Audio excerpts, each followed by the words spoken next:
Ministra, muchas gracias por estar. No, gracias. Sé que son días ajetreados. Sí. Entre el Boca River frustrado y el G20, ¿tuvo alguna pesadilla en el medio? ¿Dijo esto termina mal? Yo pensé que sí, le digo humildemente. El G20 tenía enormes desafíos de organización de las fuerzas, de logística, de protección de los presidentes, de cuáles eran los lugares más difíciles y más sensibles de cuidar. El Teatro Colón, un lugar complejo, la violencia callejera, el terrorismo, es decir que... Venían anarquistas, ¿no? Bueno, esta banda... los Black Bloc sí. y todos estos grupos ¿Vinieron que... al final? Algunos vinieron, que en Hamburgo incendiaron Hamburgo, ¿no? Entonces, bueno, un poco la idea era siempre, si Hamburgo lo incendiaron, ¿qué va a pasar con Buenos Aires? Y bueno, nosotros a partir de ahí comenzamos a trabajar muy fuerte durante mucho tiempo, trabajando todas estas variables, ¿no? Las variables. ¿Cuánto tiempo lleva esa organización? Nosotros tuvimos, antes del G20 grande, tuvimos 55 reuniones del G20 en 12 provincias argentinas. Todas más chicas, pero que nos fueron generando una gimnasia. Pero aproximadamente un año lleva de organización, sí. Bueno, preparar a la gente, generar cursos específicos para que estén preparados para el acontecimiento que iba a haber. Todo eso lleva mucho trabajo, mucha organización y bueno, la verdad es que pudimos pasar cada una de esas barreras, ¿no? ¿Hubo alguna amenaza en el medio grave de la que no nos hayamos enterado? ¿Alguna alarma? Ahí leía que Nicolás Wiñaski hablaba de unos drones que habían derribado, ¿puede ser? Ahí en el obelisco. Sí, hubo varias cosas, ¿no? ¿Qué pasaron? Bueno, hubo drones que la Fuerza Aérea, el Ministerio de Defensa controló y derribó. ¿Eso se sabe de dónde venían? Muchos de ellos desaparecieron, otros eran de comitivas oficiales que no estaban permitidos y se los obligó a bajar. Otros creemos que eran de medios de comunicación, que querían tener imágenes exclusivas. Después también tuvimos unas situaciones en frontera de gente que venía de manera ilegal y que bueno, que hubo que retenerlas en frontera. ¿Vía Paraguay? Vía Paraguay. Vía Paraguay y vía Orán, vía Salta también. Bueno, tuvimos algunas amenazas que las habíamos trabajado con un protocolo especial con ENACOM, con Silvana Giudici, para lograr que las personas que amenazaran tuvieran consecuencias penales. Eso nos bajó mucho la cantidad de amenazas que hubo en los días del G20. Eso fue realmente una idea muy interesante, la que logramos con todas las telefónicas. Tuvimos amenazas previas, y detenciones de personas que están hoy siendo procesadas por conductas terroristas, así que tuvimos... Están detenidas. Hoy están detenidas, sí. ¿Y por qué pudimos organizar un G20 y no un Boca River? Bueno, en primer lugar, el G20 tuvo mucha planificación, mucha organización, mucho trabajo previo y mucha previsión de todos los temas que había que tener en cuenta. Me parece que el Boca River fue un problema que en determinado momento no se tuvo en cuenta un circuito y el nivel de ansiedad que había provocado ese partido, ¿no? La cantidad de gente que llegaba, la cantidad de gente que llegaba sin entradas. Hubo como un desborde. Igual nosotros hemos trabajado y nosotros siempre somos acompañantes en esto porque no tenemos jurisdicción sobre el fútbol.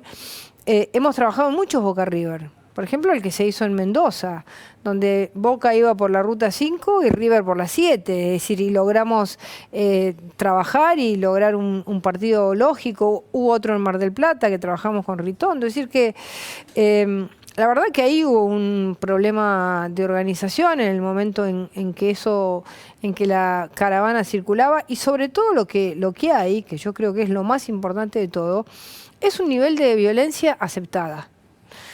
Es decir, yo miraba las imágenes, las miré muchas veces, sobre el momento en que se apedrea el ómnibus de Boca.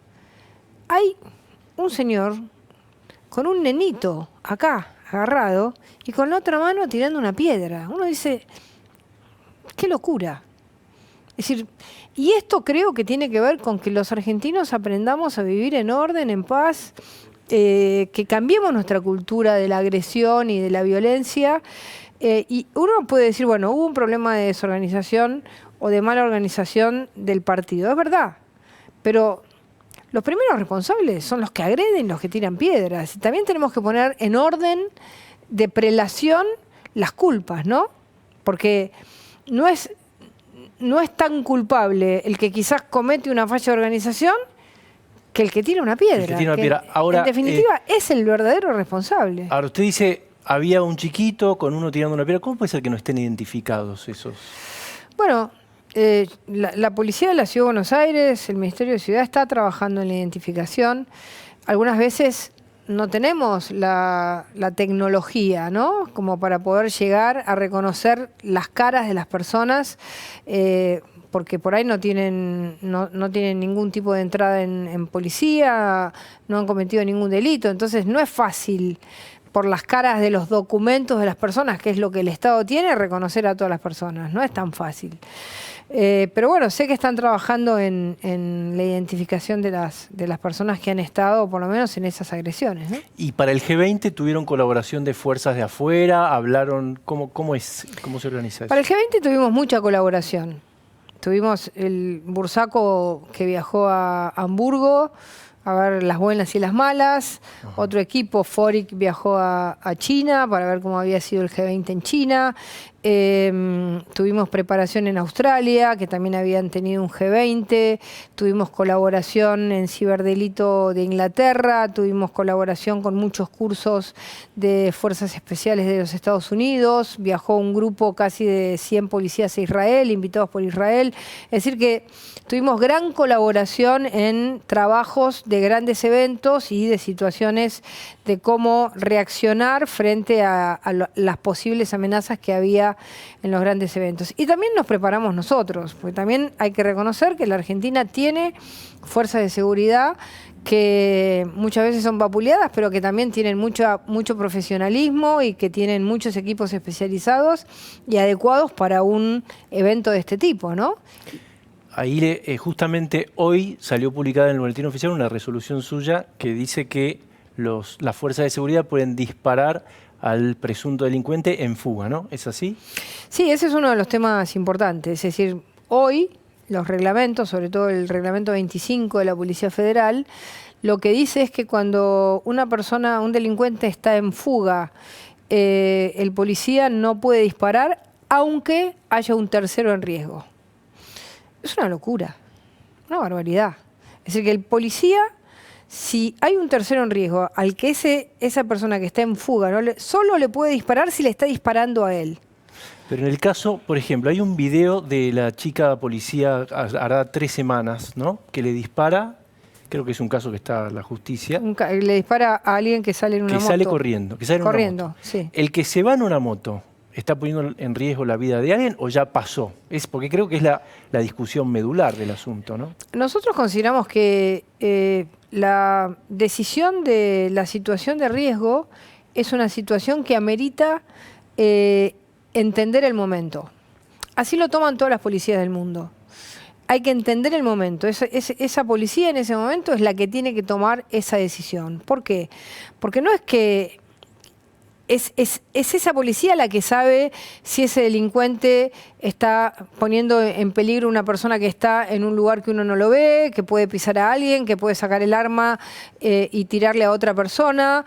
Es decir, es importante entender esa situación.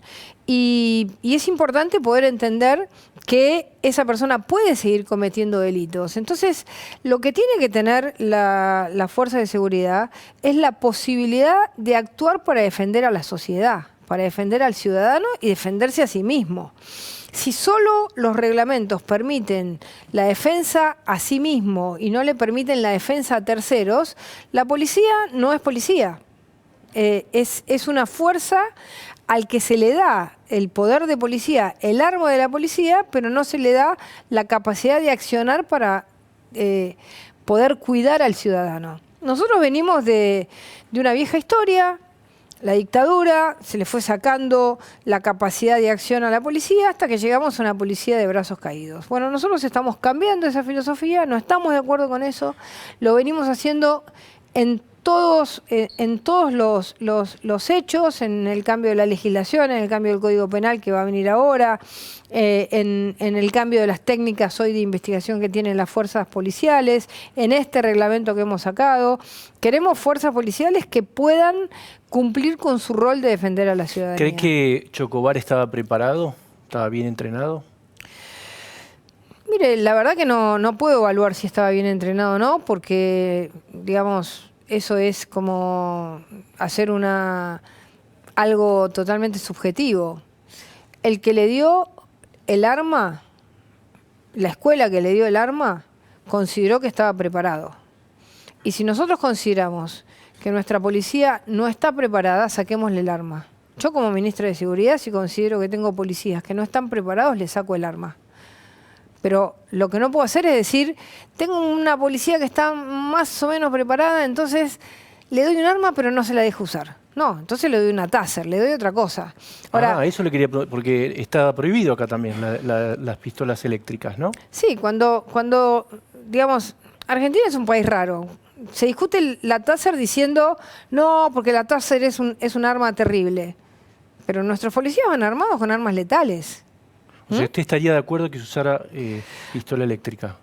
Bueno, a ver, yo estaría de acuerdo que en los móviles policiales haya una alternativa, no que lleven las dos. Porque si llevan las dos, ¿qué va a pasar con la evaluación judicial a la hora de la discrecionalidad de un juez? Va a decir, ¿por qué usó el arma letal y no usó la Taser? Tendríamos que tener muy clara, una justicia muy clara, por eso estos reglamentos aclaran las cosas. Hoy escuché una declaración que hizo Borinsky. Nosotros estamos cambiando el artículo 34, que es el que reglamenta el uso de la fuerza por los funcionarios públicos, por los policías. Lo hemos cambiado en el próximo Código Penal y eso va acompañado de reglamentos. Ahora estamos con algo mucho más transparente. Ahora, si un juez dice, se sienta así y dice, ¿y usted por qué usó el arma letal y no la Taser? Entonces, ¿qué diría yo? Hasta que acomodemos esto, que lleve un policía armas letales en el patrullero. A ver, pensemos la situación del otro día de la policía que estaba en All Boys. Tenían todos armas letales. Si hubieran tenido un arma no letal en el patrullero, se sacan el arma letal, dejan a alguien cuidándolas y salen con el arma no letal atrás de los vándalos que estaban queriendo patear o estaban pateando a los patrulleros. Es decir que yo haría esa combinación. Antes de meterme en el fútbol y en el caso Maldonado, ¿no? Que también estaba bastante controvertido todo todavía, ¿no? A mucho tiempo, me gustaría mostrarle un video sobre Bolsonaro, porque quiero saber si nos estamos bolsonarizando o si la región se está bolsonarizando. Este es un spot de campaña. A ver, ¿lo tenemos por ahí? Menores acabaram de furtar algumas mexericas, né? Aqui no hortifruti da Barra da Tijuca, ok? Furtaram e saíram numa boa, sem problema nenhum. Esse tipo de moleque aqui é que tá fechando as escolas, né? Gritando fora Temer, contra a MP 241, contra a reforma do ensino. Tá vindo pra cá ele. Daqui a pouco estão vindo aqui agora. Estão vindo aqui agora. São menores, eu não sou maluco não. Ameaçando vir pra cima de mim. Estão ameaçando pra cima de mim porque eu tô filmando aqui agora. Fica tranquilo, pessoal do Estatuto da Criança e Adolescente. Eu vou botar uma tarjinha aí na cara desses anjinhos que vocês protegem. Daqui a pouco estão roubando teu carro por aí, estão matando, assassinando, estão sequestrando, traficando, olha lá. Comando Vermelho. Essa juventude aqui, ó, é formada no politicamente correto, nos direitos humanos. Aqui, tá zombando. Mas não vem pra cima de mim, sou machão, não vem porque sabe que o bicho vai pegar aqui. Esse é o futuro do Brasil. O pessoal não quer reformar o Código Penal, não quer reduzir a maioridade penal, ok? É o futuro do Brasil. Nós vamos chegar no caos, ok? Continuem alguns aí defendendo esse tipo de gente e nós vamos ver onde o Brasil vai chegar, ok? Forte abraço a todos, fiquem com Deus. ¿Es un discurso regional este? Bueno, en primer lugar, a ver, nosotros vamos a cumplir 3 años de gobierno, con lo cual nuestra decisión de cambiar una doctrina desde nuestro punto de vista absolutamente injusta para la víctima, para la ciudadanía, que privilegiaba al victimario y no a la víctima, es desde que llegamos, que estamos trabajando en esa dirección, cambiando los parámetros que de alguna manera estaban en la Argentina, ¿no? Este cambio que hicimos el día de hoy, de esta reforma del uso de las armas, tiene que ver con esta necesidad de estos cambios que venimos llevando adelante. Así que yo diría que esto fue un compromiso que nosotros tomamos con nuestro electorado, la lucha contra el narcotráfico, la lucha contra el crimen organizado, la lucha para tener mejor seguridad y la lucha contra la injusticia que sentían los argentinos de que el victimario tenía de alguna manera la figura central de nuestra política criminal y la víctima la gran abandonada y la sociedad la gran abandonada. Nosotros hemos cambiado esa doctrina.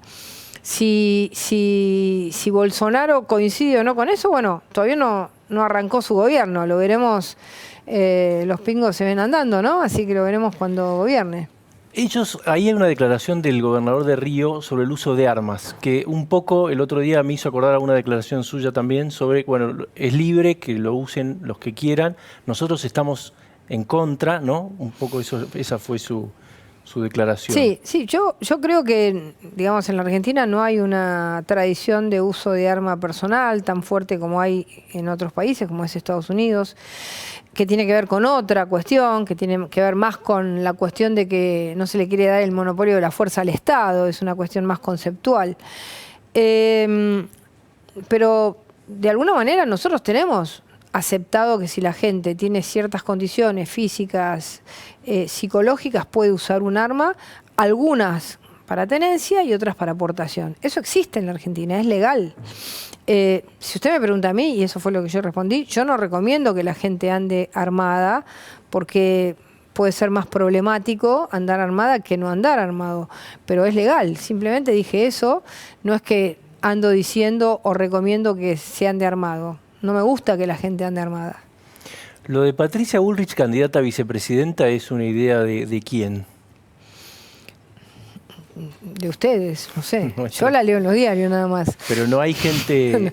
No, la verdad que hasta, no digo que sea de ustedes, pero digo, sinceramente, no sé de dónde ha salido esa versión, no lo tengo en la cabeza, nunca nadie habló conmigo, ni creo que vaya a hablar. Así que, no sé, sinceramente me gusta lo que hago, me gusta el Ministerio de Seguridad, me gusta lo que estoy trabajando, me gusta el equipo que trabaja conmigo y siento que además se está consolidando una estrategia y que bueno, que es bueno seguir por esto y no empezar a pensar o a distraerse en otro tipo de cosas, ¿no? De todo el proceso del caso Maldonado, ¿se arrepiente de algo, de alguna declaración, de alguna acción? La verdad que creo que fue uno de los grandes casos de haber podido desenmascarar un aparato que en la Argentina venía construyendo relatos permanentes. Eso lo puso usted en Twitter, ¿no? Sí, a ver, el relato de los hijos de Noble, que llegó a que los insultaban, decían... es igual. La Está bien, construcción pero en este caso había una muerte no resuelta. Había una muerte no resuelta, pero no había una desaparición, digamos, querer llevar a la gendarmería una desaparición forzada, a una figura de la dictadura, a los inventos. Todos los días eran como un capítulo nuevo, ¿no? ¿Vieron las series? Las series todos los días tienen como un ingrediente nuevo. Una persona con binoculares, la Procubín que se metía con testimonios falsos, el CELS que se metía a mentir todos los días, el invento de los binoculares, el invento de las camionetas, el invento de la sangre, el invento del otro diciendo que los teléfonos estaban sonando y que escuchaba voces de caverna. Todo Si nosotros hubiéramos dejado que esa mentira siguiese, se convertía en una verdad, era una mentira verdadera. Entonces, creo que la construcción de una estrategia nuestra, que fue defensiva, porque el 90% de las opiniones eran contrarias a lo que nosotros decíamos. No así en la sociedad, que había mucho apoyo. Fue un ejercicio de deconstrucción, de destrucción de un relato mentiroso que se hubiera convertido en verdad si nosotros hubiéramos sido cobardes. El caso, la posibilidad de que hubiera sido el puestero, no sé si se acuerda esa teoría de que hubiera sido asesinado por un puestero, ¿no? Sí. En otra estancia. Eso no fue, que muchos periodistas lo comentamos, está en la causa. ¿No fue un relato eso también? Bueno, lo que pasa es que en ese momento había como dos cosas que nos daban un cierto grado de verosimilitud. Nosotros tampoco nunca lo comprobamos. Dijimos, hay una persona que dice que le metió un cuchillazo a otro y hay alguien que no está. Nosotros ni sabíamos si Maldonado había estado ahí, porque todas las personas estaban encapuchadas, no era una persona de la comunidad, había ido por primera vez al lugar. Entonces, era difícil. Nosotros pensábamos que era una hipótesis posible. Ahora, ni bien se descartó, no la seguimos. No dijimos, no, miren, mienten, hagan otro ADN.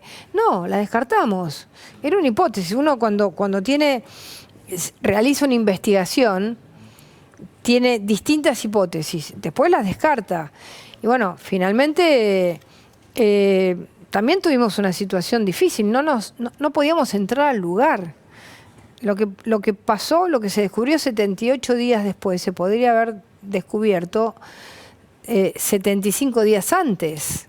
En 3 días, con un buen trabajo de la prefectura, se hubiera podido descubrir lo que se descubrió. Lo que pasa es que nunca lo pudo hacer, en un lugar complejo, difícil, y todo se empezó a generar un relato, hasta que ahora, leyendo lo que dice el juez Lieral, dice, el testigo siempre supo que había sido así, y lo dijo 78 días después.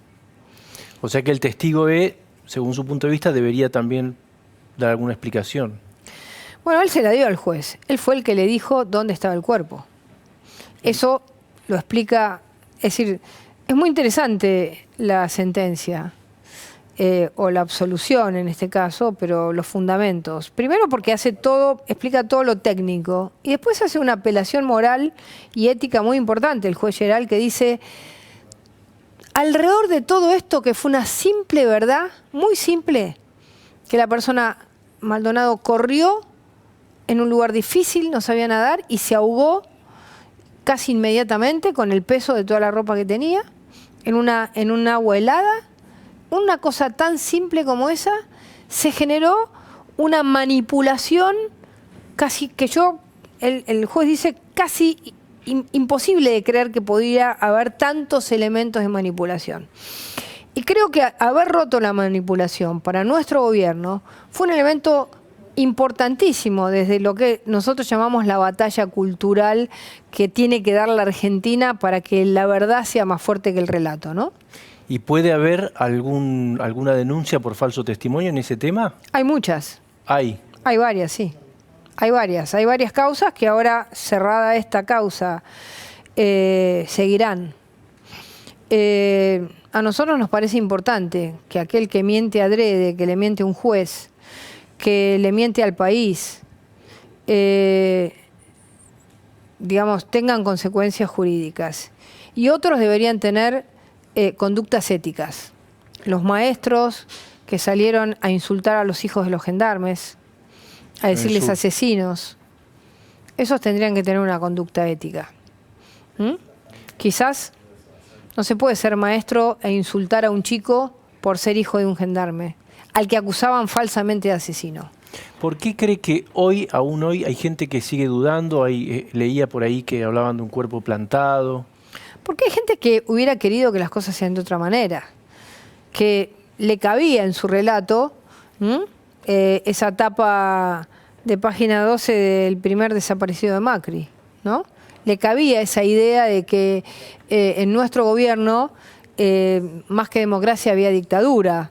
y que éramos capaces de hacer desaparecer, como en la dictadura, una persona, cortarla en pedacitos, como describían en varios artículos, o como decía Vera, que decía, bueno, denle cristiana sepultura. Entonces, toda esa mentira tiene que tener una consecuencia. A mí me parece que los sistemas penales que no solamente sancionan por los actos, sino también por aquella falta de moral, a mí me gusta. Por eso me gusta el arrepentido, por eso me gusta que la verdad valga en un juicio y la mentira tenga consecuencias. La llevo unos momentos antes de la muerte de Maldonado, porque también otra postura puede ser, Maldonado estaba corriendo, por ahí negociando de otro modo, se los podría haber sacado, ¿no? Sí, también Maldonado podría haberse dado cuenta que si no podía correr el río, se hubiera quedado ahí, lo hubieran detenido y no hubiera pasado nada. La decisión de cruzar ese río, la decisión de los vaquianos del lugar de cruzar el río era una decisión lógica, porque volvían a su territorio, conocían ese río. Quizás Maldonado no sabía que ese río era tan peligroso. A mí a los 2 o 3 días la prefectura me dijo, es uno de los ríos más difíciles que hemos conocido. Y mire que están acostumbrados. Me dice, es terrible, está lleno de raíces, de árboles que nacen en el medio. Quizás Maldonado fue un lugar que no conocía y fue lamentable que haya terminado así. La verdad que es triste que esto pase. Pero la familia dice que hubo presión sobre el juez. No sé si ustedes tuvieron contacto. Bueno, eso lo respondió el juez, ¿no? El juez dice que es una mentira y además yo no he conocido juez más hermético que Geral. No, absolutamente. No ha tenido contacto, ha tenido contacto con la familia, con nosotros nunca. ¿Y ustedes con la familia tampoco? Bueno, la familia desde el primer día fue muy violenta con nosotros. Nosotros nos acercamos los primeros días a darles el apoyo y nos gritaban desaparición forzada, asesinos a los miembros del Ministerio de Seguridad que fueron a tratar de hablar. En ningún momento el hermano de Maldonado abrió la posibilidad de pensar que queríamos ayudar y que queríamos conocer la verdad. Y fue muy violenta la situación que vivieron nuestros funcionarios cuando él les gritaba sin darle la más mínima posibilidad de que nosotros como Estado argentino pudiésemos buscar, ayudar y develar qué había pasado, porque éramos los primeros interesados en saber qué había pasado, ¿no? ¿Usted cree que los mapuches sabían esto o solamente el testigo es? Digamos, estamos hablando de gente que sabía absolutamente todo lo que había pasado. ¿Cuál es su sospecha? La verdad es que, de acuerdo a lo que dice la causa, lo sabía solo el testigo E. Lo que sabían los que estaban adentro del pull-off es que estaban mintiendo. Eso sí lo sabían. Que inventaron todo. Que inventaron que se lo habían llevado en una camioneta, que le habían pegado, que su teléfono estaba en otro lado. Todo, que mintieron, eso lo sabían. ¿Y eso usted cree que fue orquestado, todo armado, o se fueron dando situaciones de gente que lo fue aprovechando? No, absolutamente. ¿Orquestado? Totalmente. Porque ¿Por quién? Bueno, por estos organismos de derechos humanos que trabajan en conjunto, el CELS, la Asamblea de Derechos Humanos de Córdoba, que se presentó a los 2 días o a los 3 días en organismos internacionales, por este grupo del pull-off que estaba de mapuches y no mapuches que estaban ahí. Fue totalmente orquestado porque lo primero que dijeron fue desaparición forzada y lo vimos salir en una camioneta y era todo mentira. Entonces, a ver, uno puede decir, no sabemos dónde está. Bueno, no sabemos dónde está, vamos todos a buscar. Ahora, desaparición forzada y quedarse ahí, eso es una orquestación que, como en muchas oportunidades cosas así similares habían pasado y se habían convertido en verdad, entonces creyeron que esta vez podían hacer lo mismo, que no se iban a encontrar con un gobierno que era capaz de pararse frente a esa mentira y decir no la vamos a aceptar.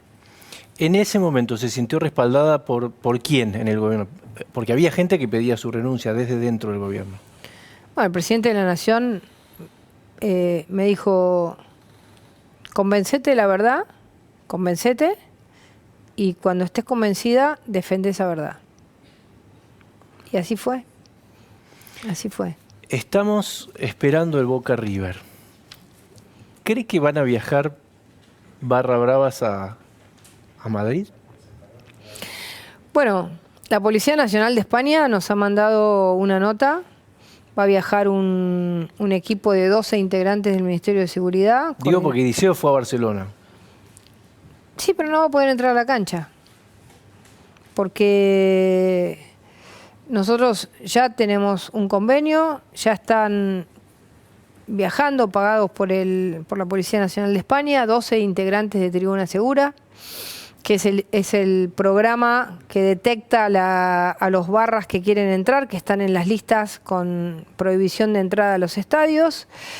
Llevamos 100 teléfonos que los va a utilizar la Policía Nacional de España para identificar a todas las personas que no tienen posibilidad de entrar al estadio.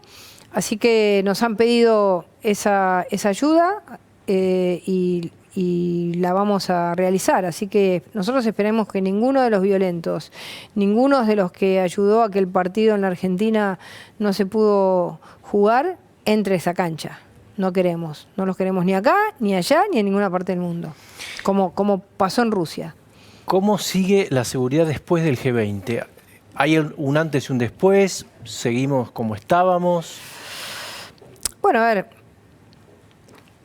el G20 es un gran evento y la seguridad se lucha todos los días, la lucha contra el narcotráfico está teniendo un éxito muy importante en nuestro país, los secuestros son récord, la productividad contra el delito organizado es enorme, las fuerzas federales están trabajando muy bien, muchas fuerzas provinciales también, los homicidios en la Argentina han bajado y siguen bajando, los delitos también, así que el tema es ser persistentes en la tarea que estamos realizando.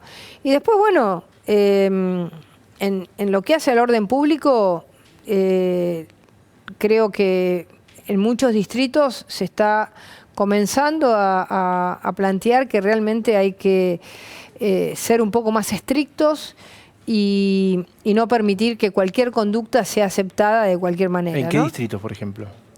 Bueno, en muchos. En la Ciudad de Buenos Aires también lo están trabajando, lo están pensando, están trabajando para que la gente se sienta más tranquila en la ciudad. Me parece que es la que la tiene más difícil, ¿no? Porque ha tenido 10 o 12 marchas por día y tiene que usar mucha policía, pero creo que están trabajando en esa dirección. ¿Hay una interna ahí con Rodríguez Larreta, entre Macri y Rodríguez Larreta? No, yo no creo que haya una interna. Por el tema de los piquetes, digo. Me parece que, a ver, hay que entender que se pasó una policía con 200 años de historia, que había que organizarla, que había que trabajar esa escisión entre dos policías, entre la Policía de la Ciudad y la Policía Federal. El trabajo que hubo que hacer de reorganización, de confianza, es muy grande. Entonces me parece que la ciudad tenía una gran responsabilidad de darle seguridad a los vecinos, de hacerse cargo, de reunir dos policías, y han pasado, digamos, en términos institucionales es muy poco tiempo el que ha pasado desde que se creó la policía de la ciudad. Así que bueno, hay que darle tiempo, pero creo que cada día van trabajando más en esa dirección. ¿Puede haber habido una interna, por ejemplo, en el partido, en el Boca River, puede haber habido una interna dentro de la propia policía? No, yo no creo. Yo creo que hubo un problema de, digamos, primero un desborde de la gente que fue al partido mucho más de la que debería de haber ido. Y en segundo lugar hubo un problema de coordinación, de desorganización, de error. Un error humano. Error humano. Un error humano. ¿Narcos brasileños están operando en la Argentina? Muy pocos. Poco, bueno, pero ya que haya... Pensé que me iba a decir no. Siempre algunos hay. Bueno, Pero no está ni porque el Comando Capital, ni el Comando Vermelho, ni el primer Comando Capital, ni el Comando Vermelho. Puede haber algún brasilero que trafica, pero no están las organizaciones. En Brasil hay 87 cárteles, no los llaman ellos cárteles, sino facciones. Hay 87. Ninguna de esas 87 está en la Argentina. Nosotros trabajamos mucho para proteger nuestras fronteras, que no entren. Sí están en Paraguay, ese es un tema, es un problema, pero en la Argentina no. Es decir, puede haber algún brasilero preso por narcotráfico, pero no operan las facciones brasileras en la Argentina. Siempre que uno pregunta por dónde entra la droga a la Argentina, contestan los que saben por la puerta. La droga, nosotros tenemos una situación, digamos, compleja. Tenemos Brasil que tiene, Paraguay que tiene producción de marihuana, Bolivia que tiene producción de cocaína y Perú que tiene producción de cocaína. Colombia aumentó el doble sus áreas sembradas, con lo cual tiene superproducción hacia el norte y hacia Europa. Mucho más que lo que tenía en el Plan Colombia, el doble. 200.000. O sea que no sirvió el Plan Colombia. Bueno, le sirvió. Hoy han logrado otras cosas, como es el caso de La Paz y el desmantelamiento de los grandes cárteles. Pero en áreas sembradas tienen el doble. Entonces, es un narcotráfico menos violento, con menos muertes.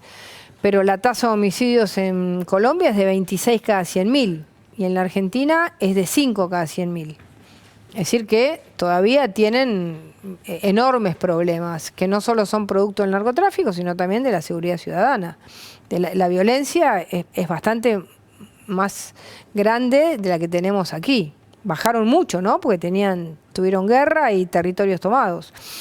Entonces, esta superproducción de cocaína en Colombia hace que todo el tiempo intenten entrar a la Argentina, entrar a Chile, entrar a Brasil, lo que se produce en Perú, en Bolivia y en Paraguay. Entonces nosotros tenemos ahí que estar todo el tiempo frenando. Por eso la Argentina tiene el 90% del secuestro de droga en frontera. Y eso es bien importante, porque uno en frontera agarra grandes cargamentos. 1.000 kilos, 500 kilos, 700 kilos. Cuando uno va a un búnker, en el Gran Buenos Aires o en la Capital Federal o en Rosario, agarra 100 gramos. ¿Y por qué en Rosario proliferó? Yo creo que hay una mezcla, ¿no? De dejar actuar mucho a una policía que se descontroló. Fíjense que en la banda de los monos, la mitad son policías. Ahora va a salir la sentencia de los monos en esta semana por el caso narcotráfico. Veremos quiénes son sentenciados. Una causa realmente importante, la segunda causa de los monos. Me parece que se descontroló, que el gobierno tuvo una mirada un poquito naif respecto a... El gobierno local. El gobierno local tuvo una mirada un poco naif de que, bueno, de que en realidad eran familias, que no era tan grave el tema, y de golpe se empezaron a poner a manejar los territorios, y cuando quisieron cambiar no pudieron. Bueno, ahora se está trabajando mucho en conjunto con el gobierno local, han cambiado mucho esa mirada, han aceptado de alguna manera también nuestra mirada, y creo que si bien el año pasado fue mejor que este es mucho mejor que el año 2013-2014, cuando el narcotráfico manejaba muchos barrios de Rosario. Hoy estamos mucho mejor. Y si bien tuvimos un año más complejo, las bandas se han desorganizado, se han desestructurado, están prácticamente todas presas. Entonces, se ha avanzado en Rosario, ¿no? No como nos gustaría que no pase nada, pero... Claro. Ministra, muchísimas gracias. No, gracias. Muy amable. Nosotros vamos a un corte y enseguida estamos con Laura... no, me dicen que seguimos entonces. Viene Laura Heitman, la delegada en el G20. Quiero saber qué cedimos, qué ganamos. Ya estamos.